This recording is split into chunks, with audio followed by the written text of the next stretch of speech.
El día de hoy veremos cómo determinar cuál es un reactivo limitante en alguna reacción. Si recordamos, muchas de las relaciones estequiométricas marcan un escenario ideal, en el cual todos los reactivos van a estar reaccionando para formar todos los productos. Sin embargo, pues en la vida real esto es muy complicado. Poder tener una cantidad exacta de gramos y una cantidad exacta de moles, pues va a ser bastante complicado. Entonces, ¿qué es lo que está pasando? Que puede haber reactivos que van a estar en menor proporción a como deberían de estar en la reacción. A estos reactivos se le llama reactivos limitantes. Y normalmente la reacción se va a producir hasta que se consuma el reactivo limitante. Al otro reactivo que sobró se le va a llamar en exceso. Entonces este reactivo que estaba en muy pocas concentraciones se le llama limitante y es el que va a limitar cuánta reacción se va a producir. Mientras que el otro reactivo, el que sobró, se le llama en exceso. Y normalmente en los productos vamos a encontrar un poco de reactivo en exceso. ¿Cómo lo vamos a comprobar? Pues va a ser muy sencillo. Existen diferentes maneras, pero esta es de las más sencillas. Vamos a dividir los moles reales, que son los moles que nos están dando en los diferentes problemas, entre los moles teóricos. Y el reactivo que saque el coeficiente menor va a ser el reactivo limitante. Voy a hacer este pequeño ejemplo con un ejemplo en el cual ya están descritos los moles. Ahorita les voy a poner otro ejemplo en el que se pongan las masas, que es lo más común. Este primer ejemplo se los pongo así para que entiendan a qué me estoy refiriendo. Vemos esta reacción, que es cloruro de paladio, va a reaccionar con ácido nítrico y va a formar nitrato de paladio con ácido clorhídrico. ¿Sale? Como todas las demás relaciones estequiométricas, lo primero que tenemos que hacer es balancear la ecuación. Si tenemos una duda de cómo balancear la ecuación, pueden checar paso a paso en este otro video cómo poder balancearla. Pues bien, lo voy a hacer aquí rápidamente. Vemos esta relación y se las voy a demostrar. Acuérdense que empezamos con los metales, como el paladio, después el cloro, nitrógeno, hidrógenos y oxígenos. ¿Sale? Recuerden que tiene que existir la misma cantidad de átomos en este lado que de este lado. Entonces aquí vemos un átomo de paladio, acá vemos un átomo de paladio. Recuerden que si no tiene subíndice significa que es 1. Aquí vemos 2 átomos de cloro y aquí vemos 1 por 2 átomos de cloro. En el caso del nitrógeno vemos 1 por 2 nitrógenos de este lado y acuérdense que estos paréntesis, el subíndice va a multiplicar todos los subíndices que están aquí adentro. En este caso este subíndice solo va a multiplicar estos subíndices que están entre los paréntesis, no fuera de. Por eso este subíndice no afectaría el paladio. Entonces 2 por 1 nos da 2. ¿Sale? En el caso del hidrógeno pues vemos 1 por 2, 2. Y acá 1 por 2, 2. Y acá tenemos 3 por 2, 6. Y 3 por 2, 6. Si se fijan, tenemos exactamente las mismas concentraciones de un lado que del otro. El siguiente paso para poder hacer esto es, tal cual, hacer la división entre los moles reales, que son los moles que nos están dando en el problema, entre los moles teóricos. ¿A qué me refiero con estos moles teóricos? Son los que nosotros calculamos en este balanceo de ecuación. Teóricamente, un mol de cloruro de paladio va a reaccionar con 2 moles de ácido nítrico para producir un mol de nitrato de paladio y 2 moles de ácido clorhídrico. Entonces, estos son los teóricos y estos son los reales. Y hacemos la simple división. Por ejemplo, en el caso del cloruro de paladio, vemos que realmente tenemos 1.6 moles reales y lo dividimos entre un mol teórico. Y el resultado de dividir 1.6 entre 1 nos da 1.6. En el caso del ácido nítrico, tenemos que realmente tenemos 8 moles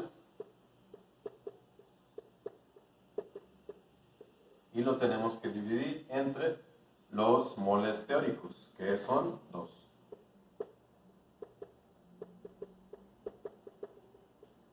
Y la división de 8 entre 2 nos da 4.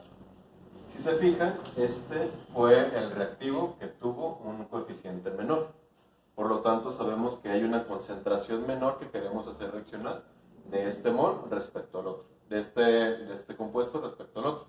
Por lo tanto, este es el reactivo limitante y es el reactivo que va a limitar la reacción.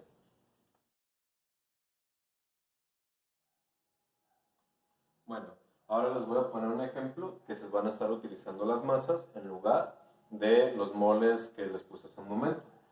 Normalmente en la industria o en el laboratorio siempre vamos a estar utilizando este tipo de ejercicios, este tipo de problemas para poder calcular el reactivo limitante en alguna reacción que estemos realizando en la vida real, para poder determinar nosotros cuántas masas de estos reactivos realmente van a estar reaccionando. Entonces, va a ser muy común que ustedes se vayan a encontrar con este tipo de problemas en sus actividades de la escuela.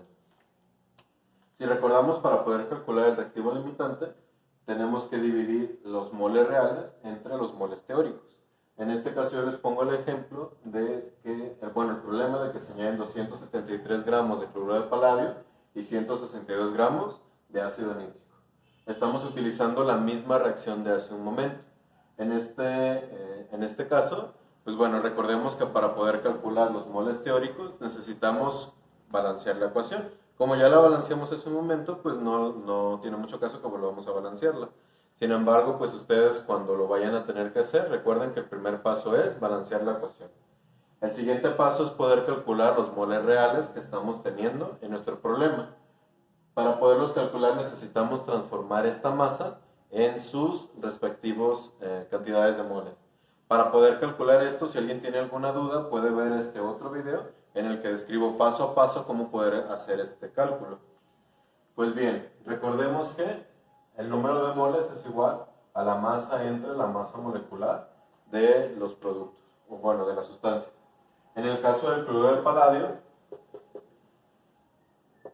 el número de moles sería igual a la masa, que son 273 gramos, entre la masa molecular del cloruro de paladio, que son 176 gramos mol. Si dividimos 273 entre 176, nos daría un total de 1.55 y recordemos que la unidad resultante es mol. Con esto nosotros ya logramos calcular que este 273 gramos mol es equivalente, estos 273 gramos de cloruro de paladio son equivalentes a 1.55 moles de cloruro de paladio. Vamos a hacer lo mismo para el ácido nítrico. Sabemos que el ácido nítrico tiene una masa de 162 gramos y esta sustancia tiene una masa molecular de 63 gramos mol. Si dividimos 162 entre 63 gramos mol, nos daría un total de 2.57 y recordemos que la unidad resultante va a ser el mol. Por lo tanto, ya sabemos que 162 gramos de ácido nítrico son 2.57 moles de ácido nítrico. El siguiente paso que tenemos que hacer, de igual manera como lo hicimos hace rato, es dividir los moles reales entre los moles teóricos. Y nosotros vemos que en este caso el cloruro de paladio calculamos que había 1.55 moles reales y los tenemos que dividir entre un mol teórico que está aquí en el balanceo. Y 1.55 entre 1 pues nos da un total de 1.55. Mientras que en el caso del ácido nítrico tenemos 2.57 moles reales